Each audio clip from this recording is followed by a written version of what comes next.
Welcome to a new episode of Books to Last. This episode I am joined by Sara and Lilly from the Fiction Fans podcast as they share the 5 books they would take with them when cast away. All books discussed in this episode are listed in the podcast description, so please go and check that out as this episode may contain spoilers.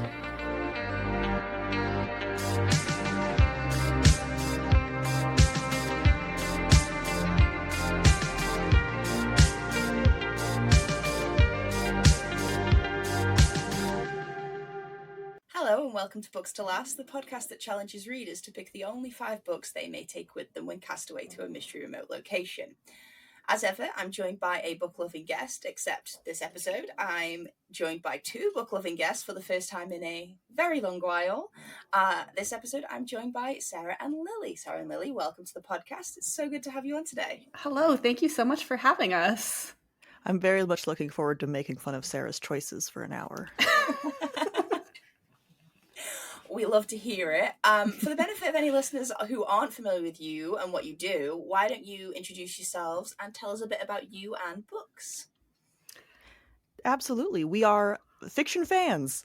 Our podcast is the Fiction Fans podcast, and we read a book and discuss it roughly once a week. Goodness. Sometimes they're very good literary books, and sometimes they're some trash nonsense. Sometimes there's fan fiction thrown in. We run the gamut of content. It's all reading, it's all stories, it's all fun. Exactly. Amazing. And what was the last great book that both of you read that sort of really springs to mind as a good read? Well, we're in the middle of Lord of the Rings right now, so that's an easy answer. Yes. So yeah, me and my best friend are reading them for the first time together as well. So like she loves the films and has watched them a million times and can quote them verbatim. She made me watch them when we were both quite young. Not to say that I didn't enjoy them, but I was very much like resistant to 3-hour-long movies at the time. And but neither of us have read them, so we've been working our way through them sort of slowly. So it seems like a lot of people seem to be going on that journey. I've spoken to multiple people who are reading Lord of the Rings at the moment. Okie doke. So, as mentioned before, both of you are going to pick the 5 books you're going to take with you when cast away. As ever on the podcast, we don't make everyone go to desert islands. So where are each of you going to get cast away to? You don't have to be cast away together. You can go to different places if you prefer. But see, if we're cast away together, we have 10 books to read. Strategically, it is a smart move. I think I'm torn between 2 places. Maybe I'll say that they're right next to each other. I don't know. But the first one would be Lion Camp in Zambia. It is a safari resort, very lovely, lots of wildlife, just remote. Probably not easy to get books there, so that's why I'm limited to just 5. My other option would be Miyakojima, which is one of the Okinawan islands. Similarly remote, although not as remote as Lion Camp.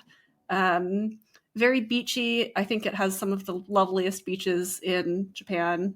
But all of the bookstores are selling books in Japanese. So. Similar problems. Yes. Lily, what about you? Where are you going to be cast away to? Do either of those places appeal? No. I actually don't care too much where I go, but if I could pick, I think it would be exactly 80 degrees Fahrenheit every single day, except for 1 week where it would snow for a week straight. And that's it. No in between. Am I to take it that you guys are in a part of the world that is currently very, very warm, and therefore temperature has become a pressing issue? We actually just finally got below 90 for the first time in a couple of days, so I'm actually kind of in that place in Seattle, yeah. Northern California has been quite temperate this summer, so. Are you just used to it being ridiculously warm a lot of the time? These days, yeah. Yeah, I've got a few friends in the States who are sort of Texas and California, and that they get very different experiences of weather. Yes. At the same time, it's just always really interesting to trade stories and then translate Fahrenheit to Celsius, because I still don't 100% get it intuitively. Okay, so two very different places, but I suppose we can we could switch some geography around so you could be. Well, it depends on what books. It depends on what books we each chose. Maybe we don't want to read, each other's books. We didn't cheat. I don't know what Sarah's going to say. Yeah, I have no idea what Lily's going to say. I think it's always the best one. Do you think there's any possibility the two of you will have overlapping or the same books chosen? I think it's possible there's going to be an overlapping author. Okay, I'm intrigued. Okay. They're always the best kind. That's one of the reasons why I've never said one way or the other on the podcast, but I never know which books my guests are going to pick when they come on the podcast. They don't run their lists by me. I'm always as surprised as everyone else. Well, with that, we may as well dive straight in because I'm really excited. Who really wants to go first with their first book? Shall I take a shot in the dark and do the one that I think we might have in common? Yes. So I did consider taking 3 whole slots on my list for The Lord of the Rings, but I decided that would be boring for everyone. So forced to choose, I would pick The Return of the King by J.R.R. Tolkien. That has been selected by a very, very, very early guest in the podcast. Why specifically do you love that installment? Well, it's the ending of the series, so if I can only read that one over and over again, at least I will have the conclusion to wrap it up. I think if I was just reading the first or second book, it would get frustrating eventually. I also really love Éowyn, and that's the book where she gets the most page time. If you're not there yet, get excited. Yeah, I'm about to start Return of the King. Probably tonight, actually, because my best friend has given me the go-ahead that she has also started it, so we can both get going. And then we've agreed a date to watch the extended cut of Return of the King after we finish. I love that. It's what we've done with all of them. My favourite so far has been Two Towers, and I would be really... I'm looking forward to Return of the King because it's a lot of people's favourite. Because I think it would take a lot to top Two Towers for me, because I absolutely loved all of that in the last when I finished it. So really exciting. Was Lily's prediction correct? Well, so I didn't choose a book from The Lord of the Rings because similarly I thought it was a little bit boring to have all 3 slots be Lord of the Rings, and I didn't want to have just one installment. So I went with the Silmarillion by J.R.R. Tolkien, because I've read it once or twice, but it's so dense. There's so much world building that I feel like I haven't really, I don't really remember a lot when I read it. So if I'm on a deserted island or some remote location where I only have 5 books and I have to reread my books a lot, this would give me a chance to maybe actually finally get some of the mythology to stick in my head. And it's also, as I said, very dense, so it would just take a lot longer to read. And it would be really nice to sit in, on the beach or in front of wildlife reading the Silmarillion. Great. I think it's because... So I've always thought of The Lord of the Rings as 3 separate books. But obviously there's it's been a debate that's happened off podcast with friends of mine who are very big fans of Lord of the Rings, that Lord of the Rings was supposed to be published as just the one book, but Tolkien was sort of told to split it up. So there is the sort of debate as to whether the rules should be changed, and anybody who wanted to swap their Tolkien, because we've had the Silmarillion pick for very similar reasons as to the reasons you picked it, and the Return of the King again for the same reasons as you picked it. But it would be interesting to see how many people would want to trade their Tolkien for just the full, not trilogy of Lord of the Rings. I might change. I mean, if we could have The Lord of the Rings in one volume, like, I didn't want to suggest it because it wasn't published. Like even though he did intend for it to be one book, it wasn't published that way. So I didn't want to like rock the boat. But I don't know. I would probably. Well, I find that The Lord of the Rings is a much easier read than the Silmarillion. But also, I really would appreciate the time to sit down and read the Silmarillion, so.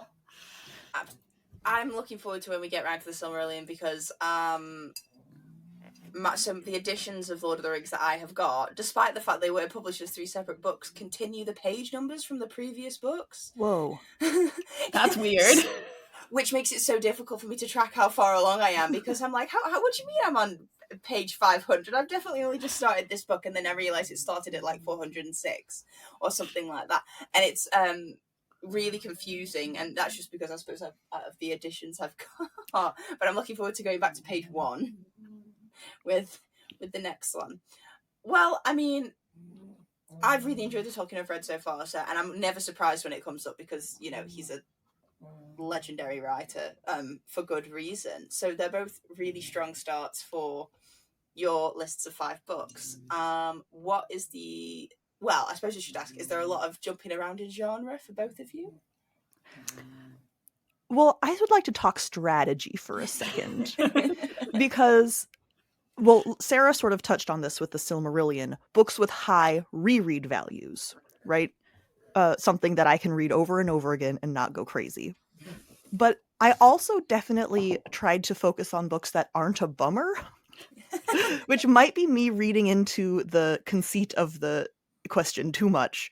But if I was like isolated and only had 5 books to read over and over again, it does not matter how good a book is if it makes me feel bad afterwards. Because some really good books do. Yeah. So I have a couple of books that are maybe a little more stressful in my honorable mentions for that reason. But I did kind of keep in mind, like, what's a book that leaves me feeling like in a good mood after I read it? I always love it when people go into the strategy of it. Sorry, go on, Sarah. No, I was just going to say that I had some similar considerations. I do jump around in genre just a little bit. I have one nonfiction book.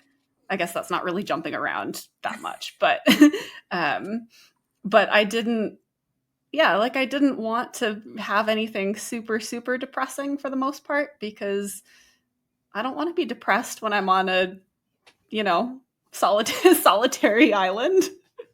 Yeah, I very much so, like, I always find it really, because this, different strategies adopted. We sort of sometimes get guests come on and go, okay, so I went on to I've looked at all the books that I've read, and I picked the longest books that I'd ever read and enjoyed, so that I got the most number of pages to take with me. And then there's some people who sort of go, okay, they didn't want multiples of genres or multiples of different authors because they wanted to get as much diversity in there as possible. And I just think, I mean, I have never done my list for this podcast yet. I've said I'd probably do it for some sort of landmark episode when I felt brave enough to. But I would definitely go down that whole rabbit hole. That's one of the reasons why the sort of little information pack that I send out to everyone contains sort of, you don't need to take raft building manuals with you, because like you don't want to leave this place. It's not the idea. It's not like a trick question of, oh, you're on a desert island, would you take string or whichever. You don't need to game the system. Yeah, it's not about that. It's like, it's not a survival test. But yeah, it's I think I'd find it really difficult because I read a lot of different genres. So and because I'm a mood reader, I like to be able to jump around them. So being limited to 5 would probably be really, really difficult to me. I might change the rules for me and have 5 more books maybe since I'm in charge. Okay, so what's the second book that you'll both be taking with you? Well, that being said, my second book is Dead to the World by Charlaine Harris, which is the 4th True Blood book. I would call that a different genre from Lord of the Rings. Also, not at all the last book in the series, just the one I like the most. So the rules count, but only when they don't, until they don't count, basically. Yes. Why is it your favorite?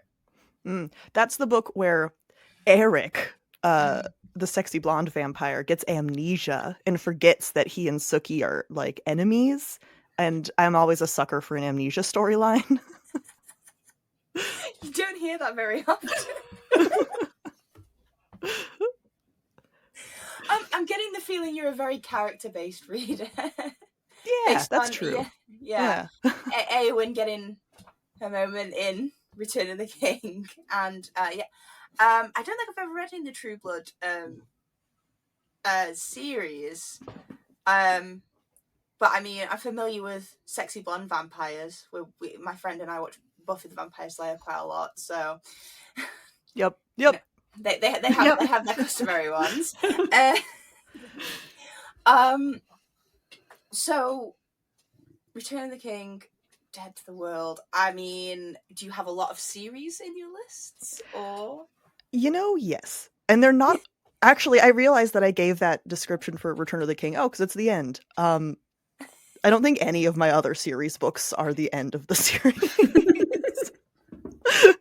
So don't listen to anything I say. But something like Dead to the World, I mean, the Charlaine Harris books are very episodic. So even though there is an overarching storyline, it's not like you're getting an incomplete story with that in the way that you do with Lord of the Rings. Exactly. And the overarching plot that there is not nearly as compelling as Lord of the Rings. So I don't really mind missing out on it. There's also always the logic that if you have read the series once, you do actually sort of know how it ends, so you can live in the suspense of a mid-series book without all of the angst of not knowing what comes next. Like, if I'd have been stranded on a remote location with, like, I don't know, the third Heroes of Olympus book with that cliffhanger at the end of it, and I didn't know what happened after that, I think I probably would have been quite traumatized, to be honest. Waiting 12 months for the next one was bad enough. Sarah, what is the second book you'll be taking with you? Are you going paranormal as well? I'm not going paranormal, although I actually did. One of my honorable mentions is not Charlaine Harris, but kind of a British equivalent of Charlaine Harris. But I'll save that for when we talk about honorable mentions. My second book is Night Watch by Terry Pratchett. This is probably the Terry Pratchett book, the Discworld book, that I reread the most, because I reread it every 25th of May. The 25th of May is an important date in the book. And if I can only take one Discworld book, like I'm a huge Terry Pratchett fan, a huge Discworld fan, so there was no way I wasn't going to bring a Terry Pratchett book. But if I can only take one, it's probably going to be this one, so that I can reread it every May 25th. You have to make sure there's a calendar in your yes. Well, you said we have like electricity, so I'm assuming that I can still access the calendar app on my phone or whatever. Yes, hopefully. Yeah, I'm sure that could be arranged. So the Night Watch, I've definitely heard of it. I've heard about it, but I feel like that about most Terry Pratchett books. I've only recently dabbled in Terry Pratchett myself. I've just finished The Colour of Magic. Was that your first Terry Pratchett book? First ever Terry Pratchett book. They get better. They do get a lot better. I wouldn't necessarily recommend starting there. I actually really enjoyed it, but everybody says this to me, because whenever I told people, I do want to read Terry Pratchett, I've got like 5 of his books on my shelf, I'm going to get there eventually. And I said, I wanted to start with The Colour of Magic. Everyone was like, don't start with The Colour of Magic, start with something else. Well, and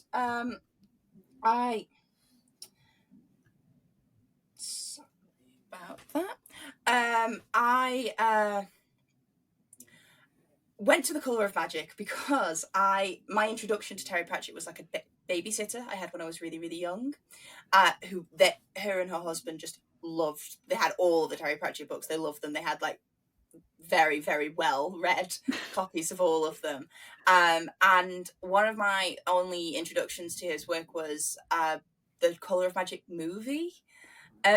which they had on DVD, and then they sort of had me watch it as a small child. And I remember just kind of enjoying it and thinking it was kind of fun. But then I never kind of returned to Terry Pratchett after that. So when I decided I wanted to read some of his stuff, it kind of felt like the correct starting point for me, because you have this fond memory. Yeah, I was just like, this feels like, I was like, if Diane and Ashley were to ask me what Terry Pratchett book I was going to start with, I feel like I would want to tell them that it was The Colour of Magic because of them. But for anyone who might not be aware, because I kind of presumed with Tolkien and with True Blood that people might be quite familiar with the sort of stories behind them. But Night Watch, for anybody who hasn't heard of it, what is it sort of about? If you can give a brief description of the Terry Pratchett. So Terry Pratchett books, or the Discworld books, take place on the Discworld, which is a flat world that is carried on the back of 4 elephants who are standing on a turtle swimming through space. It's a fantasy world. And some of the books follow Samuel Vimes, who is the head of the Night Watch in Ankh-Morpork, which is this major city. And in this book in particular, which is not the first book that follows Vimes, but in this book in particular, through circumstances, he's sent back to the past, like 30 years or something, and where Ankh-Morpork was a very different city. There's a lot of like civil unrest, and he has to figure out how to catch the guy the criminal that he's trying to apprehend, keep his past self, his younger self alive, get back to the future. And as with all Terry Pratchett, there's a lot of really good social commentary, a lot of humor, a lot of really poignant moments.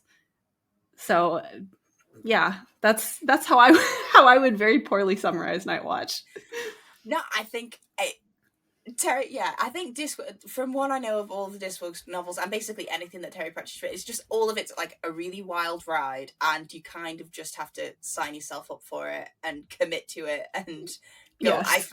I feel like it's very similar to the Hitchhiker's Guide to the Galaxy books, where just because it doesn't seem like it makes sense doesn't mean it doesn't make sense. I would agree for sure. Yeah, so it's a good. Would you consider it a good starting point for anybody who wanted to get into Terry Pratchett, or would you consider another book a good starting point? I've heard Good Omens is generally where a lot of people sign people up to. Yeah, so I love Night Watch. I don't necessarily think it's the best starting point for Discworld, because it does kind of assume a certain amount of knowledge of the characters and the setting. But it is mostly you could read it without having read anything else and still follow along. There, you just wouldn't necessarily get all of the like references and emotional depth to it.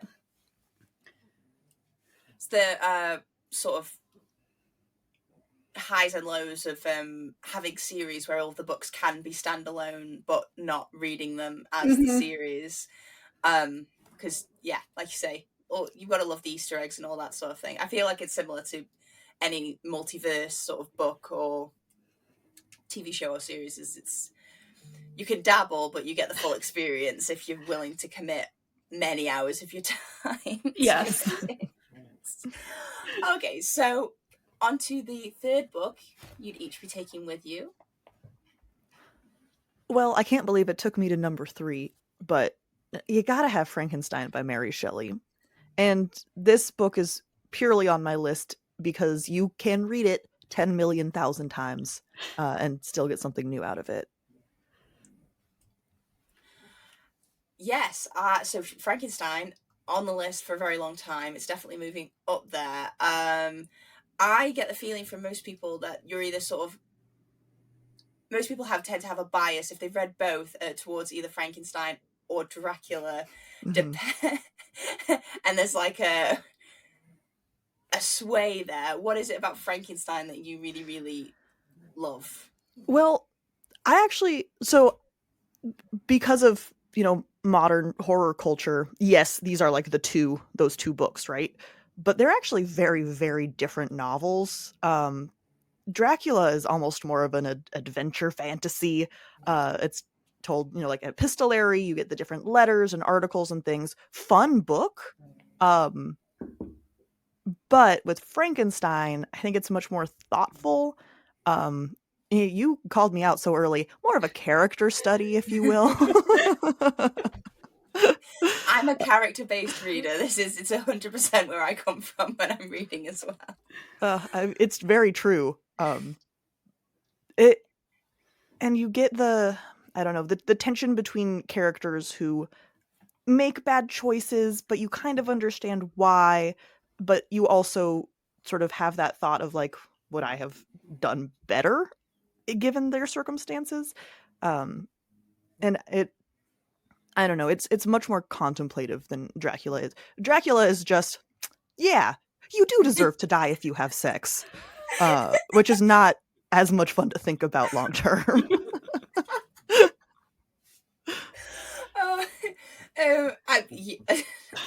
Hard to argue with that. With Frankenstein, obviously it's been adapted a lot. Do you have a favourite adaptation? I don't actually. I don't think I've seen like the classic Frankenstein movies. I mean, Young Frankenstein is fun. I don't think that counts. Yeah, Frankenstein, it's like most classic literature, I always find it really interesting when they teach you literature at school, and they say, oh, well, it was written this way because it's illustrating these poignant points about society and the way things are. I do sometimes really wonder if any of the writers that we ever get taught about sat down and said, I want to write a really didactic novel about the dangers of science. If any of them did, it probably was Mary Shelley, because she was raised by two philosophers. Is the Mary Shelley Frankenstein manuscript the one where you can go and see it in the museum and there's basically like no editing? She like wrote it almost exactly as we see it now, and there's very little amendments. I'm not sure about that. I do know that the first edition published was heavily edited by her husband, Percy Shelley, and the one we read now is, I believe the one that's most commonly read now is her original and is generally considered better. Well, of course. Yeah, of course. Yeah, there's a lot of that in literature. Yeah, we won't go into... Actually, you know what? We won't go into that. That's a whole episode on its own. Yeah, let's not pull at that thread. So, Frankenstein, obviously, great classic choice. Sarah, you a fan of Frankenstein or other classics? So I do like classics well enough. Frankenstein's fine. I'm not quite as enthusiastic about it as Lily is. My third book is actually a nonfiction book. It's called Dashing for the Post, The Letters of Patrick Leigh Fermor. And I chose it for a couple of reasons. First, sometimes you just want to break from fiction, and you just want to read something that's more real. And then second, I don't know if you're familiar with Letters Live, but Letters Live is an event where they get famous actors to read letters, some famous letters, some less famous letters. And I think that like 10% of the proceeds or something goes to a UK-based literacy charity.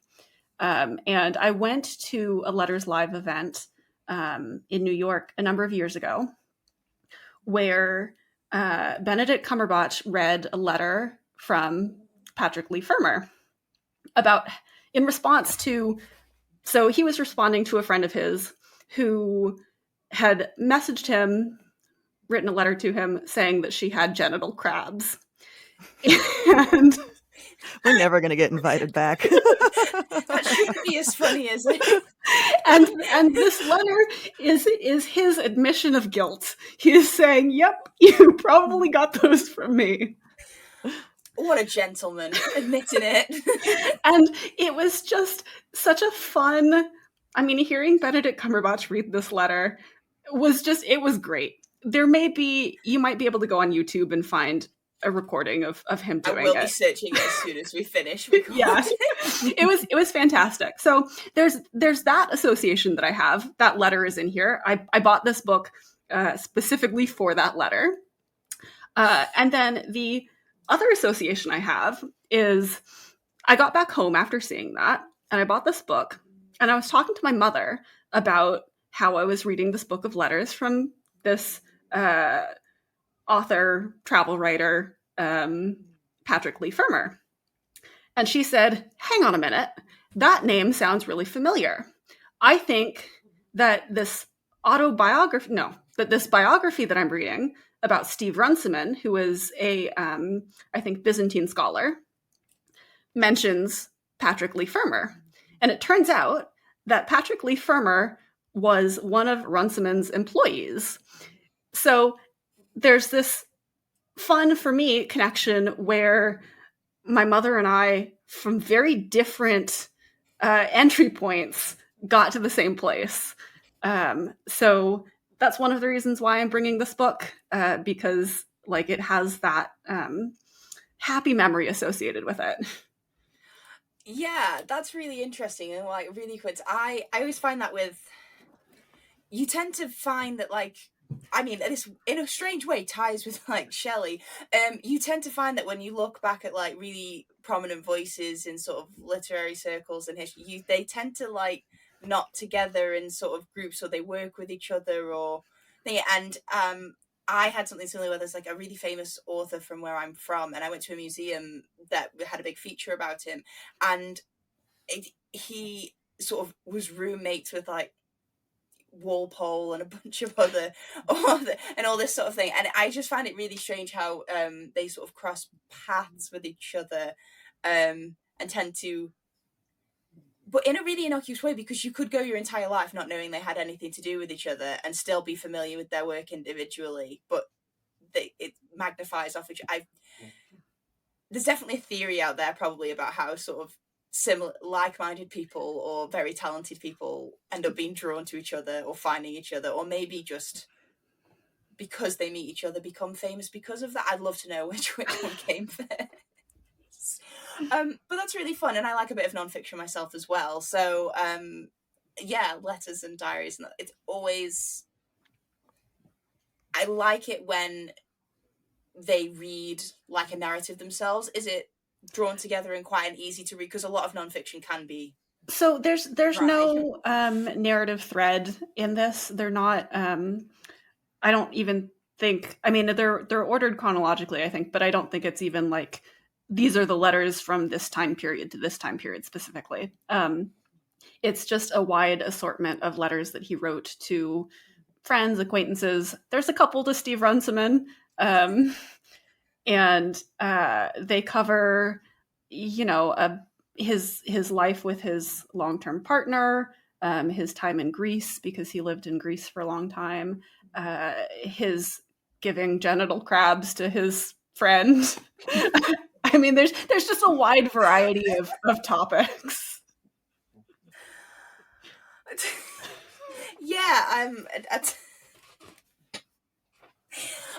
I'm just thinking how, because I used to name the podcasts after quotes from within. I used to name the podcast after quotes from within what was said in the podcast. So I'm kind of not sure if I'm glad or disappointed that I've stopped doing that now, because I've probably missed out on quite a good one.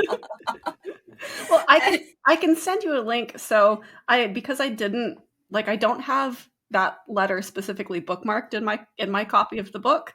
I did actually Google to see if I could find the letter online, and I did in Harper's Magazine. I think they published it as like promotion for this book, Dashing to the Post.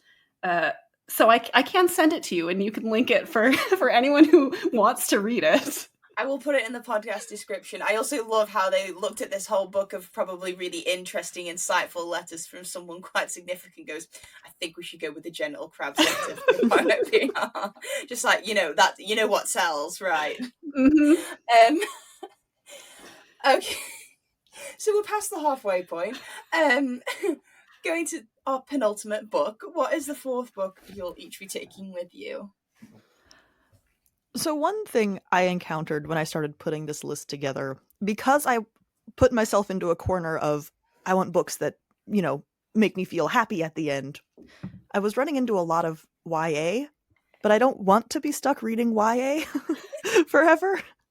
So I only allowed one onto the list, which is Sabriel by Garth Nix, which is the first book in his series. So once again, ignoring my wanting the end of the series.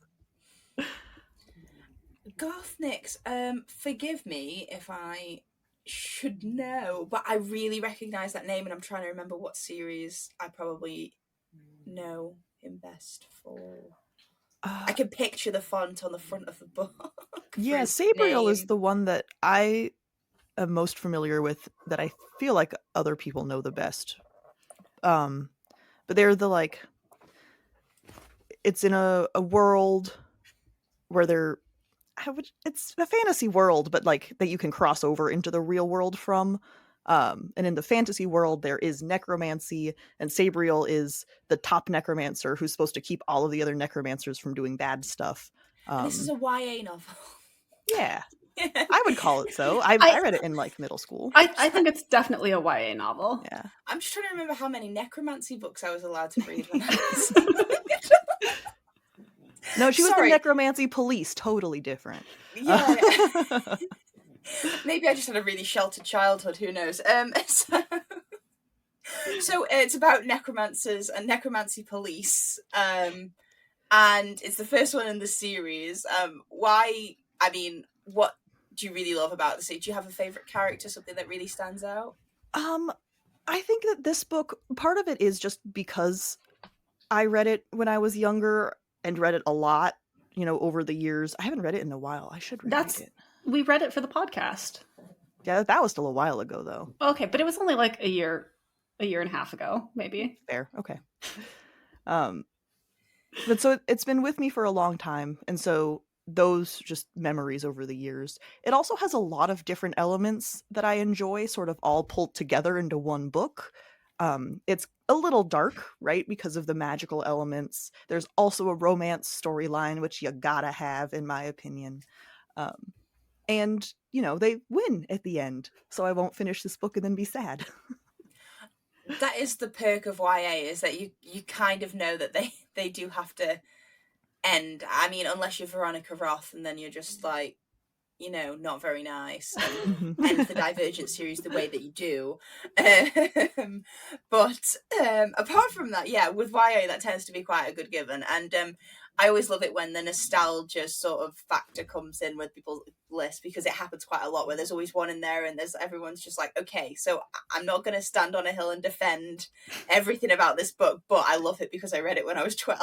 Mm-hmm. I will say, though, that I think Sabriel stands up quite well reading as an adult. So it's not just the nostalgia factor there. It's not my choice, although it's a good choice, but it's not on my list. But it is one of those books that you can come back to as an adult and enjoy without the nostalgia factor playing a huge part in it. That's always nice when you can go back to old favourites and they sort of do hold up to the test of time, because there are a lot of books that I read when I was in school that I don't need to reread, because I know as much as I love them then, I know they won't hold up. Yes. And there's somewhere I'm just too scared to find out. I was like, I'm not going to taint the memory by probably stumbling on a lot of things that aren't as good about this as I remember.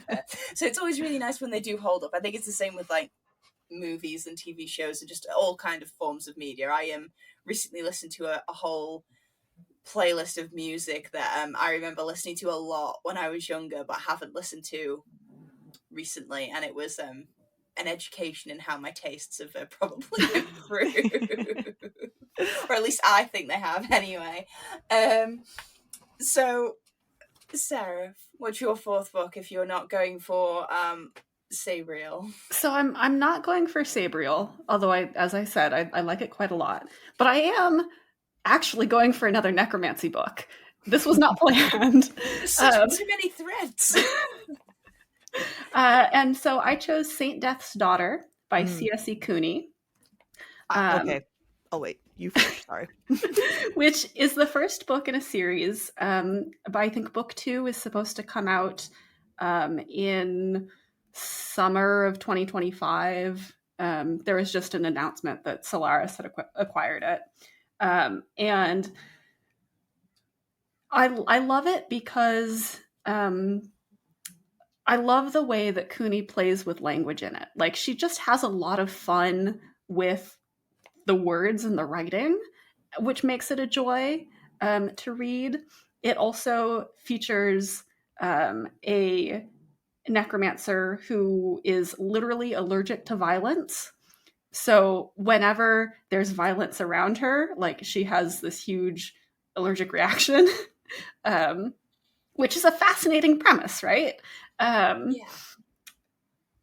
So, yeah. And it is mostly a self-contained story. Like, yes, there's clearly a plot line that's leading to book 2, but I think you can read it and enjoy it without like having the rest of the series.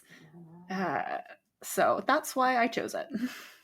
And that's why I'm a hypocrite, because Sabriel is also the first book in a series. And while I really loved Saint Death's Daughter when we read it, I think that cliffhanger would drive me crazy if I just had that on a desert island.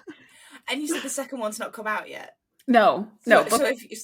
Book 2 is not out. I think it's not out for another like year and a half or 2 years or something. So okay, well, I mean, I'm pretty sure we're casting you away today, so I mean, I don't know how that's gonna go down. Yeah, you would just never know how it ends. Oh, I could not. Yeah, but see, if I'm being cast away now, I'm still never gonna know how it ends because the book's not out yet, so I haven't read it yet.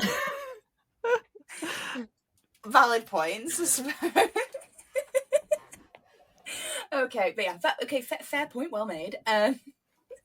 I guess we'll leave you with Saint Death's Daughter. I have not heard of that book actually, but the premise of someone who's like, yeah, death and necromancy, that's fine, but please don't hit me. Is yeah, I always like the juxtaposition of a character who's supposed to be quite dark and scary and ominous, and then you kind of really jar it against something as bizarre as that. Well, that's one of the things that I love about this book is that, yeah, death and necromancy, very morbid topics, but it's such a cheerful book overall. Like, there are some horrible things that happen, but the way that the characters look at life and talk and interact is really just kind of upbeat for the most part, in an offbeat way. So like gallows humor, they're like, oh, well, we're surrounded by so much darkness, we should just be really merry while we do it. In a way, yeah. In a way, yeah. I mean, it sounds really good. I'll have to check it out at some point, because it's the worst part about this podcast is 100% constantly being told about really great books that I, you know, 5 times I've not really read. So I'm just like, oh god, I need to check all of these books out that I haven't gotten to yet. That sounds like a feature, not a bug. It was really great at the beginning, and now there were about 200 odd recommendations. It's becoming more of a hazard of the series. Yeah, fair enough. Okay, so we've reached our 5th and final book to round off each of your lists. Lily, what's the final book you're taking with you? This is the most stressful one that actually made it onto my list. I chose Hell's 8 by Stark Holborn. This is a sci-fi dystopia, like desert planet, very Wild West feeling book. It's the second in a series, so I am again doing that to myself. But when we read the first book, which was 10 Low, I remember our conversation being about how, while that story finishes, it really left us wondering about this other aspect. And then the second book is exactly that thing that we were so curious about. And so reading Hell's 8 felt very satisfactory. Like, did I just forget the satisfactory? Satisfying, thank you. And then again, this book is a fairly, like, the ending of this book does not leave me feeling curious, or I'm curious, but not like on the edge of my seat. And it definitely, while it gets very dark and is very stressful in moments, there is an element of found family and people coming together for each other. So it definitely walks the line, but I think there was enough in it that I wouldn't just be sad all the time. Always good. So you said it was the second. Is there going to be more in the series? Are they counting down? They started at 10 and they're on 8. Those are actually characters' names. They're wild books. I highly recommend. And Ten Lo is the main character of the first 2 books. So Hell's 8 is another woman that she encounters later. Anyway, I think there's supposed to be 3. Does that sound right, Sarah? I don't know if Stark Holborn has said that there's going to be another one. Okay, I could go either way. Yeah, like I really love both books. They're fantastic. I think there is room for a third book, but it's not like necessary. Like there's no loose threads that you aren't satisfied not knowing, if that makes sense. Yeah. I think series like that are always quite, I don't know, for me, I always feel like they're really risky going into, because if I absolutely adore them and like want all of the books to come out, I'm always really scared that it doesn't happen, mainly because my trust has been completely destroyed by many fantasy authors who are supposed to be releasing sequels to books, mentioning no names. But yeah, and we're still waiting nearly 10 years later. So, but to know that they sort of have a satisfying or satisfactory, or whichever way we want to go with it, ending, anyway, means that I could probably be brave enough to go into them, because I mean, Scott Lynch's series, for instance, I don't think the third book does end on a satisfying enough note for me to be happy with him never releasing the fourth one. However, you know, we all come to terms with these things. So, did you say it was like a Western twist mashup type? Because I mean. So it takes place on a planet or a moon. Yeah. It's definitely like sci-fi dystopian future, but this moon is basically the Wild West, right? It's all desert. There's not a lot of laws. Yeah, totally. Love Space Cowboys. It's a great concept. I think that's the way Toy Story should have gone. Space Cowboys. I think them staying in their distinct areas was the wrong idea. But yeah. Okay. I mean, that sounds really, really exciting. I also know like a bunch of people I'm going to recommend that to, because I know that they would love that premise anyway. Okay.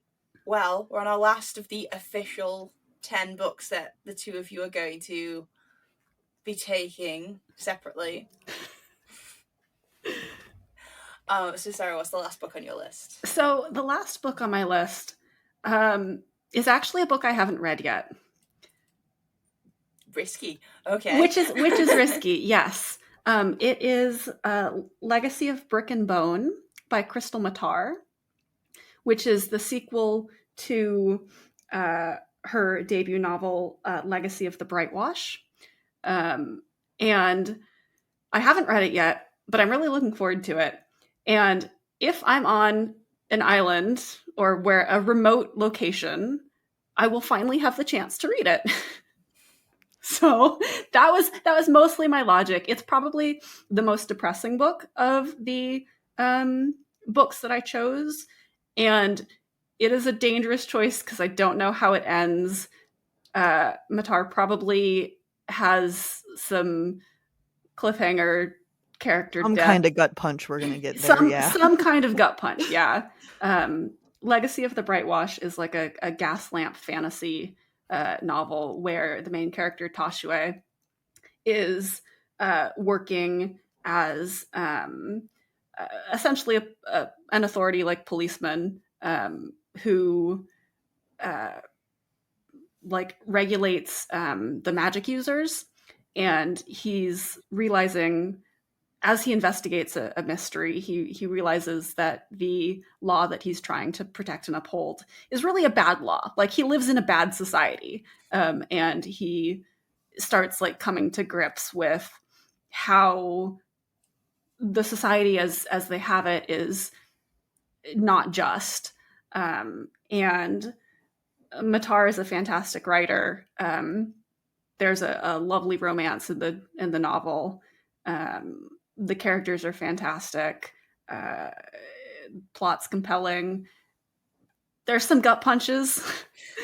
It's quite possible that I would hate myself for bringing book 2 because I don't think that that's the end of the series. I think there's going to be more. Or like, I know there's going to be more. That's not a question. There's going to be more. So it probably ends in a way that leaves me wanting more. But again, like, if the next book isn't out yet anyway, I want to at least have the ability to read this book. So I'm just going to go for it. Oh, I mean, okay, so I've never heard the phrase gas lamp fantasy, but hearing it, if it is what I think it is, it's like exactly one of the fantasy genres I really, really enjoy. So I'm glad I've got a name for it now, which is really good. Also, with the concept of it sort of being the authority that, I mean, I don't know why, but it was making me think of Night Watch by Terry Pratchett as well, with them sort of being like regulating. Yeah, Sarah, you got 2 police books on your list. I do have 2 police books on my list, but I don't know if Tashua really counts for that because he kind of says fuck the police. Well, the book is about him learning to say fuck. Yes. It's making me think actually of Fahrenheit 4-5. I always get the numbers mixed up. Is it 451? Yeah. 451. Yeah. Okay, because I mean, much shorter, I imagine, and less fantasy, but similar sort of journey, which I always thought I would have liked it to be a slightly longer novel, so I could have got a few more detailed parts of it. So I was like, the idea of doing it in a fantasy setting that would be a little bit longer, it sounds really, really interesting. Well, and one of the good things about Brightwash and Brick and Bone are that they're both chonkers, so they're long books. There's a lot of pages, high word count. I'm curious as to know at what point do you guys start considering books as sort of like long ones? Because I recently had a conversation with someone on the podcast, like I think it was like last year, and they referred to sort of, oh, they're quite long, and then briefly mentioned to the page count, and I was like, that's a lot. I was like, that's not a long book. That's like middle of the. But I suppose their perspective was they usually read things around about 300 pages, so anything that goes over 300 pages they consider to be quite long. Whereas my average is my favorite book is Count of Monte Cristo, which is like 1,200 pages. So like for me, I was like dealing with slightly wide. So what kind of length of books do you like? I mean, go for it. I would say any book over 500 pages is long, but maybe not like the longest, you know? But I've definitely read 300-page books that were too long. So I think it's more of an emotional thing than a page count thing. Yeah, I was going to say, I think that anything over like that 450 mark is starting to get long. Brightwash is about... Brightwash is also big, so those pages count as 2. Yeah, Brightwash is about 650 pages. Yeah. I don't know how many words it is. I've never thought about word count. Yeah, no, I completely agree. I think some books feel longer than they are. Yeah, some books definitely feel longer than they are, and some books should not be as long as they are. But like Brightwash has a long word count, but it doesn't feel long because it moves very quickly. Yes. Whereas there's some books that we've read that I was like, this could have been half the length. you know what this book needed? A really good editor. Yes. Yeah. Weirdly, I think I don't even go on pages most of the time, because even though in my head I go, oh no, that is quite, it's like if I can comfortably hold it with one hand open, or whether I need two hands, and whether a hardback is just, the hardback version is just too big to carry in a bag. Because I think words and stuff to a page is another one, because like some people, you just get a lot more in some short books than others. I mean, The Hobbit is a good example of how much, I mean, they got 9 hours of movie out of that 250 page book. So enough went on in there, but I really like longer books. I like just sort of really getting into something that's going to take me a while to get through. Even I read a lot of shorter stuff as well, but like, I really, they don't scare me off. I like the really long ones, where I know some people who are just, they see it's over 500 pages and it has to be exceptional to get them past the 10% mark. You can't be a fantasy reader and judge books by that metric. Very, very true. I don't mind a long book, but I think it has to make itself worth my time. Like, if I'm going to invest 700 pages of reading time, like, make it worth it. That's all I ask. Yeah, fantasy books, definitely you have to be a bit more willing to take on the longer pages. I always explain to people with like Game of Thrones. So the first one, you've got like a couple of pages of just characters at the back, and I was like, but you get to book 5 and there's about 35 pages of just, the back 35 pages are just the lists of characters. So you have to take that off the overall number, and it's like that gives you an idea of what you're dealing with while you're in there. Okay, so those are your full lists. Would you both mind recapping all 5 of them, just so that we can get reminded of anybody who's, I don't know, off making a list and buying them from their chosen book retailer? Well, I had Return of the King by J.R.R. Tolkien, Dead to the World, the 4th True Blood book by Charlaine Harris. I don't remember what order I read these out in. I think next was any order's fine. Frankenstein by Mary Shelley, Sabriel by Garth Nix, and Hell's 8 by Stark Holborn. And my 5 were The Silmarillion by J.R.R. Tolkien, Night Watch by Terry Pratchett, Dashing for the Post, The Letters of Patrick Leigh Fermor by Patrick Leigh Fermor, but selected and edited by Adam Sisman, Saint Death's Daughter by C.S.E. Cooney, and then Legacy of Brick and Bone, Book 2 of the Tainted Dominion series by Crystal Matar.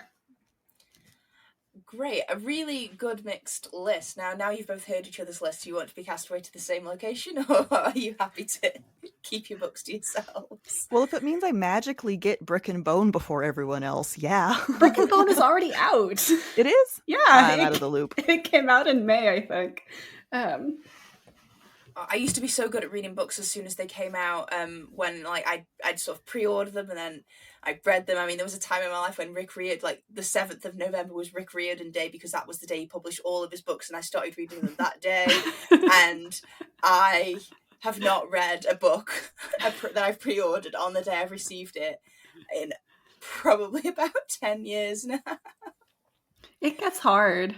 I mean, just to keep up with everything. There's so many books these days. I had so many less that I needed to read back then. I don't necessarily have an interest in the same physical location that Lily wants. Obviously, I love you. It would be a delight to be cast away together. But I think we want very different things in terms of our surroundings. I'd be happy with the beach island. Okay. Yeah, that could be a compromise. Okay, we could compromise on. Worst case, we can get like a portal sort of installed between the two of them if need be. Well, if Sarah gets a calendar app, maybe I just type all of my books in sentence by sentence into events in her calendar app. Then we can secretly share books that way and no one will know. Or you could just come to Miyakojima with me and we can just share books that way. Yeah, but that's not as much fun. That's not breaking the rules. Well, you both have alluded to rather different honorable mention lists. What books did you nearly add but didn't quite make it? So my book that I didn't quite make the cut, but I very seriously considered it. I have two. The first is Good Omens by Terry Pratchett and Neil Gaiman, just because I love that book. It's a lot of fun, but I didn't want to have a repeat author. Even though, like, yes, this is a collaboration. It's not just Terry Pratchett. It's also Neil Gaiman. I decided that ultimately Night Watch is the book that I reread more, so that was the book I was going to go for. And then my other book was Grave Secrets, which is the first book in the Lavington Windsor series by Alice James. It's a series, the third book just came out this month, and it's a series that I discovered recently. It's very much British Sookie Stackhouse. Very similar kind of paranormal romance concept. She is a necromancer who has a day job as a real estate agent in a small town in the UK. They're a lot of fun. She makes some bad dating decisions. There's some hot vampires. You know, what more can you ask for a book?